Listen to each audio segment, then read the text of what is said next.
नमस्कार, स्वागत है आप सभी का शिक्षा सिटी के इस यूट्यूब चैनल में।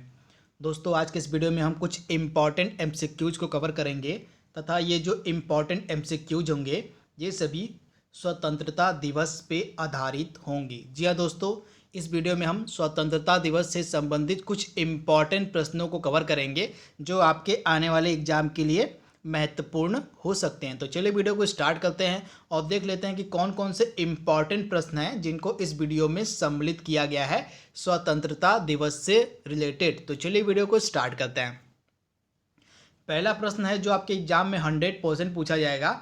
2020 में स्वतंत्रता दिवस की कौन सी वर्षगांठ मनाई गई? सुपर इम्पॉर्टेंट प्रश्न। तो 2020 में स्वतंत्रता दिवस की कौन सी वर्षगांठ मनाई गई है? तो इस वर्ष हमने स्वतंत्रता दिवस की 74वीं वर्षगांठ मनाई है, यानी ऑप्शन सी इसका बिल्कुल सही है। 74वीं वर्षगांठ मनाई गई है इस वर्ष हमारी स्वतंत्रता दिवस की। तो आप इसे याद रखिएगा। 15 अगस्त 1947 को हमारा देश आज़ाद हुआ था तथा 2020 में हम अपनी आज़ादी की, अपनी स्वतंत्रता की जो है 74वीं वर्षगांठ मना रहे हैं। अगला प्रश्न हमारा है, राष्ट्रीय ध्वज का जो डिजाइन है किसके द्वारा तैयार किया गया था? तो हमारा जो राष्ट्रीय ध्वज है तिरंगा, इसका जो डिजाइन है किसके द्वारा तैयार किया गया था? तो तिरंगा का जो डिजाइन है यह तैयार किया गया था पिंगली वेंकैया के द्वारा। किसके द्वारा? तो पिंगली वेंकैया के द्वारा जो है हमारे राष्ट्रीय ध्वज का डिजाइन तैयार किया गया था। तो ऑप्शन बी इसका बिल्कुल सही है, पिंगली वेंकैया। अगला प्रश्न हमारा है, 15 अगस्त को कौन कौन से देश अपना स्वतंत्रता दिवस मनाते हैं? सुपर इंपॉर्टेंट प्रश्न। तो 15 अगस्त को कौन कौन से देश अपना स्वतंत्रता दिवस मनाते हैं? तो इसका राइट आंसर हो जाएगा भारत, उत्तर कोरिया, दक्षिण कोरिया, बहरीन, यानी कि उपयुक्त सभी जो देश हैं ये 15 अगस्त को अपना स्वतंत्रता दिवस मनाते हैं। तो इसका राइट आंसर हो जाएगा उपयुक्त सभी।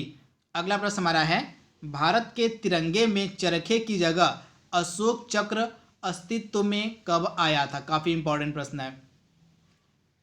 तो हमारे तिरंगे में, हमारा जो राष्ट्रीय ध्वज तिरंगा है, इसमें चरखे की जगह जो अशोक चक्र है उसको कब अपनाया गया था?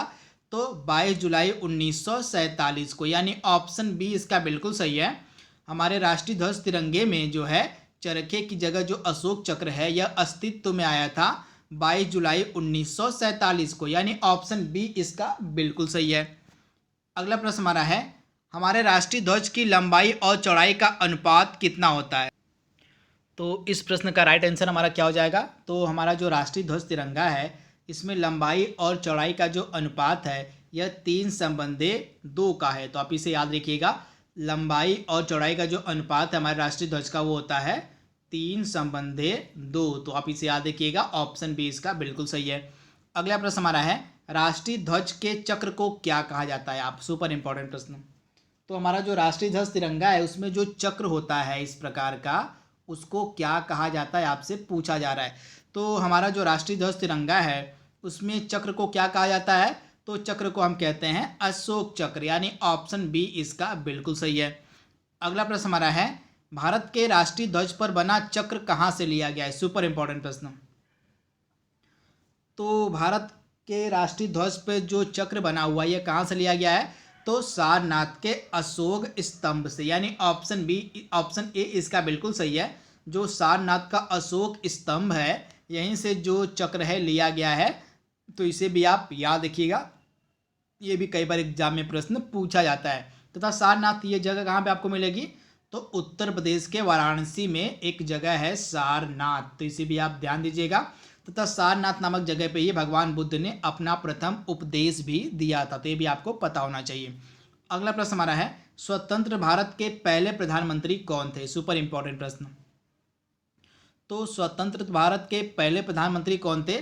तो पंडित जवाहरलाल नेहरू, यानी ऑप्शन बी, ऑप्शन सी इसका बिल्कुल सही है। पंडित जवाहरलाल नेहरू जो थे ये स्वतंत्र भारत के पहले प्रधानमंत्री थे। तो ऑप्शन सी इसका बिल्कुल सही है। अगला प्रश्न हमारा है, अंग्रेजों ने भारत पर कितने साल शासन किया था? तो तकरीबन 200 साल, इसका राइट आंसर हो जाएगा ऑप्शन सी, तकरीबन 200 साल जो है अंग्रेजों ने भारत पर शासन किया था। तो ऑप्शन सी इसका बिल्कुल सही है। अगला प्रश्न हमारा है, भारत की स्वतंत्रता के लिए भारतीय राष्ट्रीय सेना का जो निर्माण है किसके द्वारा किया गया था? तो भारतीय राष्ट्रीय सेना का जो निर्माण है यह किसके द्वारा किया गया था? तो सुभाष चंद्र बोस के द्वारा, यानी ऑप्शन सी इसका बिल्कुल सही है। भारत की स्वतंत्रता के लिए जो भारतीय राष्ट्रीय सेना थी इसका निर्माण किया गया था सुभाष चंद्र बोस के द्वारा। अगला प्रश्न हमारा है, कौन सी पार्टी भारत में स्वतंत्रता प्राप्त करने के बाद सत्ता में आई थी? सुपर इंपॉर्टेंट प्रश्न। तो आज़ादी के बाद सत्ता में आने वाली पार्टी कौन सी थी? तो आईएनसी यानी कि भारतीय राष्ट्रीय कांग्रेस, जिसको इंग्लिश में कहते हैं इंडियन नेशनल कांग्रेस, जो थी यह आज़ादी के बाद सत्ता में आने वाली पहली पार्टी थी तथा इसी पार्टी के प्रधानमंत्री बने थे पंडित जवाहरलाल नेहरू। अगला प्रश्न हमारा है, भारत के प्रधानमंत्री 15 अगस्त को ध्वज कहाँ फहराते हैं? सुपर इंपॉर्टेंट प्रश्न। तो भारत के प्रधानमंत्री 15 अगस्त को ध्वज कहाँ फहराते हैं? तो दिल्ली स्थित लाल किला में। तो आप इसे याद रखिएगा, दिल्ली स्थित जो लाल किला है यहीं पे 15 अगस्त को हमारा राष्ट्रीय ध्वज फहराया जाता है हर साल भारत के प्रधानमंत्री के द्वारा। तो इसे भी आप याद रखिएगा, 15 अगस्त के दिन जो हमारा राष्ट्रीय ध्वज है यह लाल किले पर कौन फहराता है? तो भारत के प्रधानमंत्री। आप इसे ध्यान दीजिएगा। अगला प्रश्न हमारा है, पंडित जवाहरलाल नेहरू ने भारत के प्रधानमंत्री के रूप में शपथ कब ग्रहण की थी? सुपर इंपॉर्टेंट प्रश्न। तो जिस दिन हमको आज़ादी मिली थी उसी दिन जो है हमारे देश के पहले प्रधानमंत्री बने थे पंडित जवाहरलाल नेहरू तथा इन्होंने शपथ ग्रहण भी उसी दिन किया था, 15 अगस्त के ही दिन। तो इसका राइट आंसर आपको मिलेगा ऑप्शन सी, 15 अगस्त 1947 के ही दिन जो है पंडित जवाहरलाल नेहरू ने शपथ ग्रहण की थी किस प्रधानमंत्री के रूप में भारत के। तो आप इसे ध्यान दीजिएगा। अगला प्रश्न हमारा है, भारत का संविधान कब से लागू हुआ था? सुपर इंपॉर्टेंट प्रश्न। तो भारत का जो संविधान है यह कब से लागू हुआ था? तो 15 अगस्त 1947 से, यानी ऑप्शन सी इसका बिल्कुल सही है। 15 अगस्त 1947 से जो है भारत का संविधान लागू हुआ था। तो ऑप्शन सी इसका बिल्कुल सही। आप इसे सॉरी आज़ादी मैंने बता दी यहाँ पे 26 जनवरी 1950 इसका राइट आंसर हो जाएगा। सॉरी, तो इसका राइट आंसर हो जाएगा 26 जनवरी 1950। तो जो हमारा भारतीय संविधान था, हमारा जो इंडियन कॉन्स्टिट्यूशन है यह पूर्ण रूप से लागू कब हुआ था? तो 26 जनवरी 1950। इसका राइट आंसर हो जाएगा 26 जनवरी 1950। तो इसे आप ध्यान दीजिएगा। अगला प्रश्न हमारा है, लॉर्ड माउंटबेटन ने 15 अगस्त को भारत का तिरंगा भारत का स्वतंत्रता दिवस के रूप में क्यों चुना? मतलब 15 अगस्त का ही दिन जो है भारत की स्वतंत्रता दिवस के लिए क्यों चुना गया था लॉर्ड माउंटबेटन के द्वारा? तो इसका राइट आंसर था, इसी दिन जो है जापान के सहयोगी बलों के आत्मसमर्पण की दूसरी सालगिरह थी। इसी कारण से जो है लॉर्ड माउंटबेटन ने 15 अगस्त को भारत का स्वतंत्रता दिवस के रूप में चुना था। मतलब 15 अगस्त को भारत को स्वतंत्रता दिवस के रूप में चुना गया था। क्यों? क्योंकि इसी दिन जापान के सहयोगी बलों के आत्मसमर्पण की दूसरी सालगिरह थी। तो ऑप्शन डी इसका बिल्कुल सही है। अगला प्रश्न हमारा है, किसने अपने संविधान में संशोधन किया और भारत की आज़ादी के बाद गोवा को अपना राज्य घोषित किया लेकिन असफल रहा?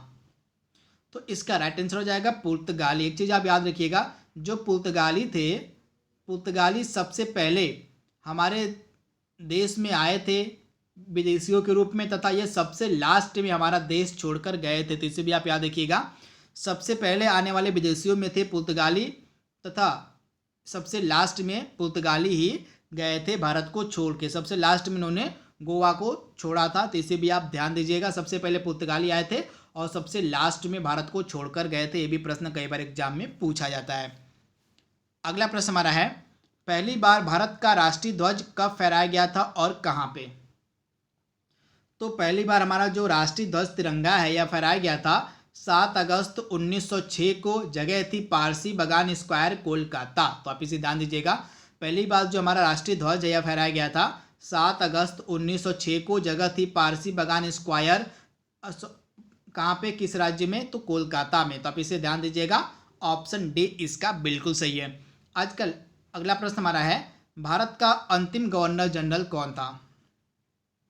तो भारत का अंतिम गवर्नर जनरल था सी राजगोपालाचारी, यानी ऑप्शन ए इसका बिल्कुल सही। भारत के जो अंतिम गवर्नर जनरल थे ये थे सी राजगोपालाचारी। तो ऑप्शन ए इसका बिल्कुल सही है।